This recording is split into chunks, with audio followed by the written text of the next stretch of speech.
નમસ્કાર મિત્રો, વિડીયોમાં તમારું સ્વાગત છે। જી હા મિત્રો, અત્યારે હાલ મોટા અને મહત્વના સમાચાર સામે આવી રહ્યા છે। તો મિત્રો, સમાચારમાં વાત કરીએ તો આજે વહેલી સવારે દિલ્હીમાં ભૂકંપના ભારે આંચકા અનુભવાયા હતા। ભૂકંપનું કેન્દ્રબિંદુ હરિયાણાના ગજ્જરમાં હતું અને અહીં રેક્ટર સ્કેલ પર 4.4ની તીવ્રતા હતી। આ કારણે દિલ્હી અને એનસીઆરમાં ભૂકંપના આંચકા અનુભવાયા હતા। લગભગ 10 સેકન્ડ સુધી ભૂકંપના આંચકા અનુભવાયા હતા।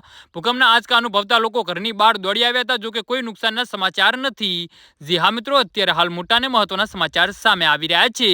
તો મિત્રો, સમાચારમાં વધુ વિગતવાર વાત કરીએ તો હરિયાણાના જીંદ અને બહાદુરગઢ ઉપરાંત પશ્ચિમ ઉત્તર પ્રદેશ અને રાજસ્થાનના વિસ્તારોમાં પણ 10 સેકન્ડ માટે ભૂકંપના આંચકા અનુભવાયા હતા। છેલ્લા 6 મહિનામાં દિલ્હી અને એનસીઆરમાં ત્રીજો ભૂકંપ છે। આ પહેલા 19 એપ્રિલ અને 17 ફેબ્રુઆરીએ પણ ભૂકંપ આવ્યા હતા।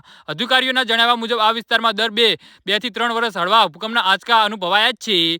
જી હા મિત્રો, અત્યારે હાલ મોટા અને મહત્વના સમાચાર સામે આવી રહ્યા છે। તો મિત્રો, સમાચારમાં વધુ વિગતવાર વાત કરીએ તો આપણી પૃથ્વીની સપાટી મુખ્યત્વે 7 મોટી અને ઘણી નાની ટેકટોનિક પ્લેટો બનેલી છે।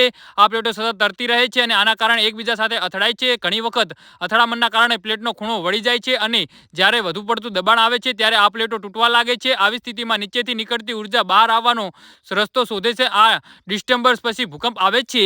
જી હા મિત્રો, તો આના વિશે તમારું શું કહેવું છે તો નીચે અમારી કમેન્ટ બોક્સમાં જરૂરથી જણાવજો અને અમારી યુટ્યુબ ચેનલને સબસ્ક્રાઇબ કરવાની ભૂલતા નહીં। ધન્યવાદ।